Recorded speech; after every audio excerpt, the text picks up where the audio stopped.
ॐ गणेशाय नमः। अथ द्वितीयोऽध्यायः। सूत उवाच। साधु पृष्टं साधवो वस्त्रलोक्यहितकारकं गुरुं स्मृत्वा भवत्स्नेहाद्वक्ष्यैतच्छृणुतादरात् वेदान्तसारसर्वस्वं पुराणं चैवमुत्तमम् सर्वाघोघोद्वारकरं परत्र परमार्थदम् कलिकल्मषविध्वंसि यस्मिंश्चिद्वयशः परं विजृम्भते सदा विप्राश्चतुर्वर्गफलप्रदम् तस्याध्ययनमात्रेण पुराणस्य द्विजोत्तमाः सर्वोत्तमस्य शैवस्य तैयासन्त्यन्ति सुसुधृतिम् तावद्विजृम्भन्ते पापं ब्रह्मा हत्या पुरःसरं यावच्छिवपुराणं हि नोद्देश्यति जगत्यहो तावत् कल्लिं होत्पाताः सञ्चरिष्यन्ति निर्भयाः यावच्छिवपुराणं हि नोद्देश्यति जगत्यहो तावत् सर्वाणि शास्त्राणि विबन्धन्ते परस्परं यावच्छैव पुराणं हि नोद्देश्यति जगत्यहो तावत् स्वरूपं दुर्बोधं शिवस्य महतामपि यावच्छैव पुराणं हि नोद्देश्यति जगत्यहो तावद्यमभटाः क्रूराः सञ्चरिष्यन्ति निर्भयाः यावच्छैव पुराणं हि नोद्देश्यति जगत्यहो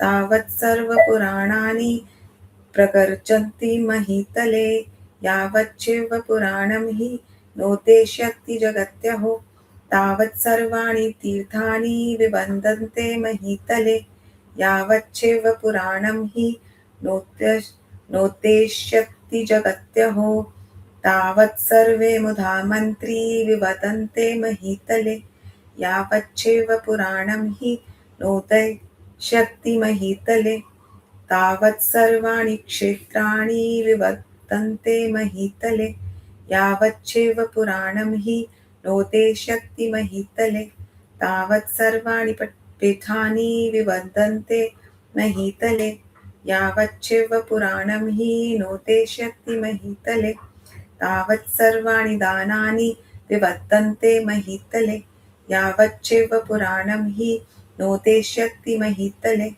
तावत् सर्वे च ते देवा विवर्तन्ते महीतले यावच्छैव पुराणं हि नोद्देश्यति महीतले तावत् सर्वे च सिद्धान्ता विवर्तन्ते महीतले यावच्छैव पुराणं हि नोद्देश्यति महीतले अस्य शैव पुराणस्य कीर्तनश्रवणाद् फलं वक्तुं न शक्नोमि कार्तस्येन मुनिसत्तमाः तथापि तस्य माहात्म्यं वक्ष्ये किञ्चित् वो नगाः चित्तमाधाय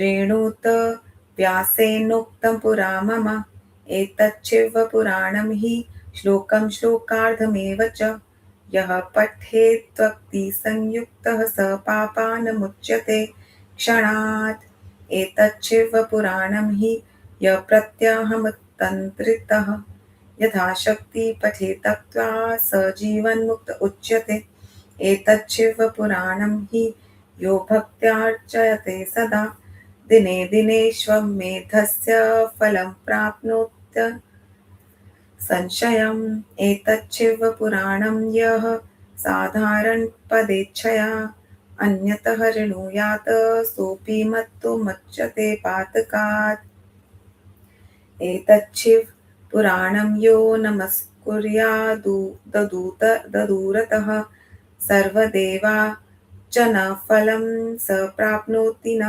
संशयः एतच्छिवपुराणं वै लिखित्वा पुस्तकं स्वयं यो दद्याच्छिवभक्तेभ्यस्तस्य पुण्यफलं ऋणु अधीतेषु च शास्त्रेषु वदेषु व्याकृतेषु च यत्फलं दुर्लभं लोके तत्फलं तस्य सम्भवेत्।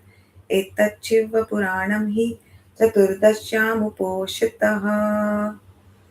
शिवभक्तसभायां यो व्याकरोति स उत्तमः। प्रत्यक्षरं तु गायत्री पुरश्चर्या फलं लभेत्। इह भुक्त्वाखिलान् कामानन्ते निर्वाणतां व्रजेत्। उपोषितस्य तश्चतुर्दश्यां रात्रौ जागरणान्वितः यः पठेत् शृणुयाद्वापि तस्य पुण्यं वदाम्यहम्। कुरुक्षेत्रादिनिखिलपुण्यतीर्थेष्णशवनेकषः आत्मतुल्यधनं सूर्यग्रहणे सर्वतोमुखे। विप्रेभ्यो व्यासमुख्येभ्यो दत्त्वा यत्फलमश्नुते तत्फलं सम्भवेत् तस्य सत्यं सत्यं न संशयः।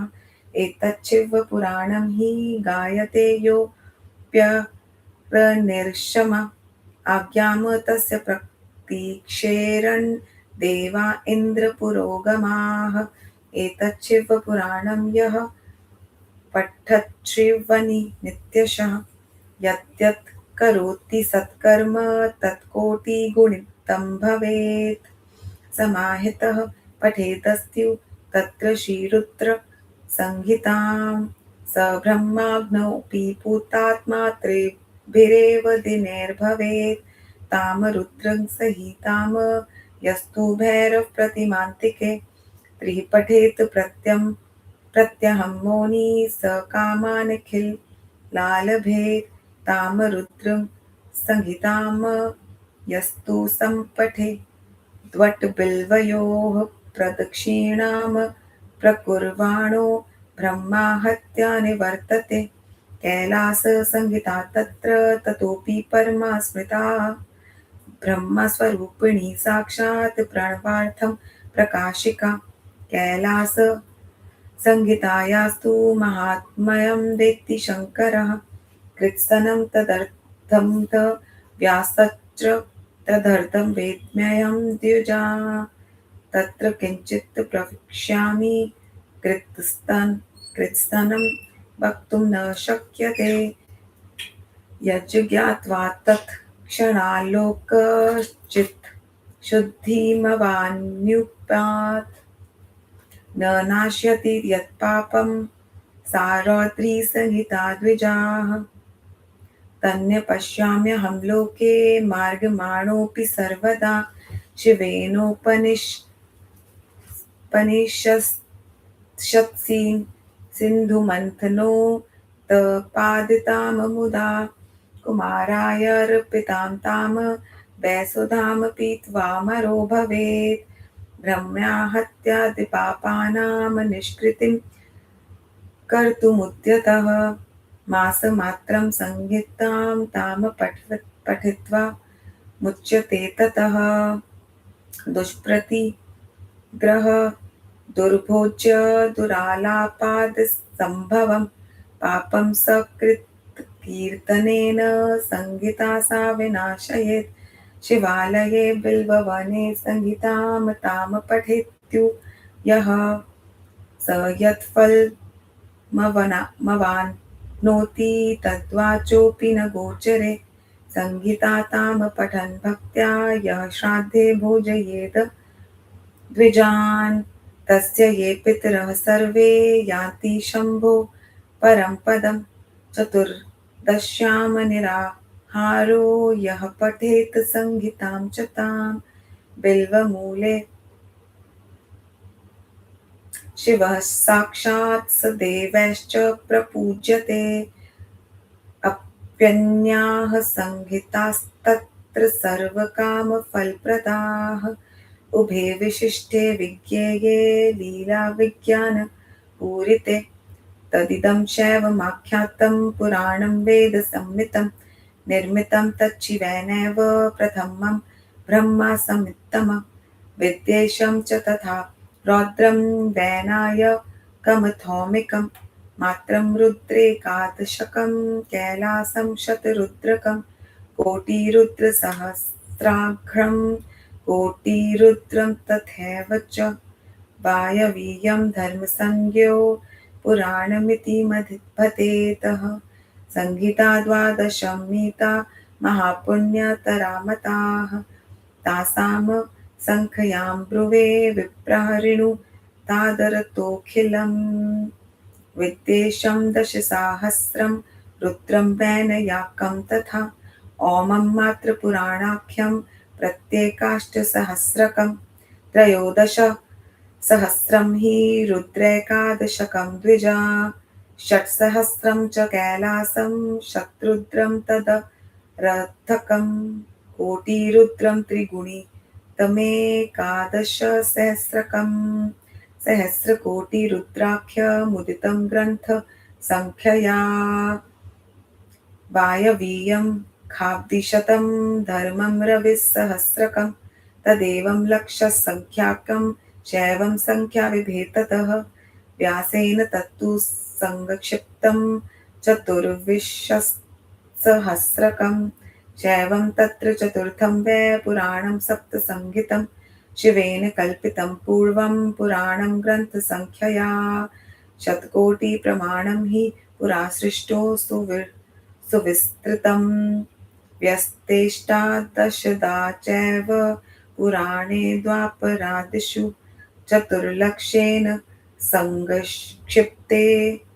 कृते द्वैपायनादिभिः प्रोक्तं शिवपुराणं हि चतुर्विंशतिसहस्रकं श्लोकानां संख्यया सप्तसंहितं ब्रह्म संहितं विद्येश्वराख्या तत्राद्या रौद्रीयेया द्वितीयका तृतीया शतरुद्राख्या कोटिरुद्रा चतुर्थिका पञ्चमी चैव मौम्याख्या षष्ठी कैलाससंज्ञिका सप्तमी वायवीयाख्या सप्तैवं संहितामताः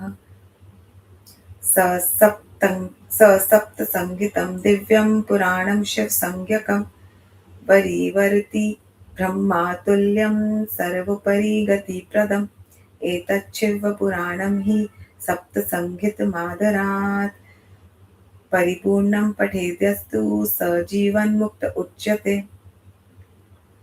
श्रुतिस्मृतिपुराणेतिहासागम क्षतानि च एतच्छिवपुराणस्य नाहर्यन्त्यल्पां कलामपि शैवं पुराणममलं शिवकीर्तितं तद्व्यासेन शैवप्रवणेन च सङ्गृहीतम् सङ्क्षेपतः सकलजीवगुणोपकारं तापत्रयज्ञमुतलं शिवदं सतामहि विकैतवो धर्म इह प्रगितो वेदान्तविज्ञानमयः प्रधानः अमत्सरान्तर्बुधवेद्य वस्तु सत्सगल्लृप्तमन्त्रोऽद्य त्रिवर्गयुक्तम् शैवं पुराणतिलकं खलु